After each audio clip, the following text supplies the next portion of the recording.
Fl-1752 u l-1759 insibu korrespondenza sħiħa bejn Michelangelo Grima u De Soldanis. De Soldanis kien letterat iżda Grima kien mitfuħ fuq il-kulurġija u l-mediċina.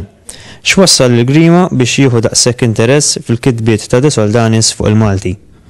L-ħaġa daw it-tnejn kienu ħbieb u kontemporanja naturalment, u il-fatt illi Grima kien kif attenti tabib u kirurgu ma jfissirx illi ma kienx interessi oħra fosthom il-kitba tal-Malti. Tantu hekk illi meta kien Firenze qed jispeċjalizza Grima, kellu xi kopji tal-grammatika ta' De Soldanis, kien ibaħomlu, jibatlu l-flus u jibatlu kodba minn flokom bħala partit.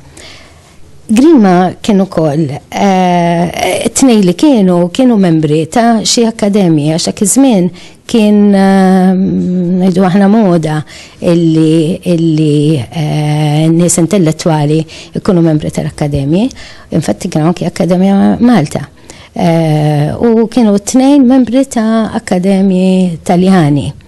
Waħda li għandha x'taqsam mal-botanika u waħda li għandha x'taqsam mal-letteratura. Infatti Grima darba minnhom stieden għall-ikel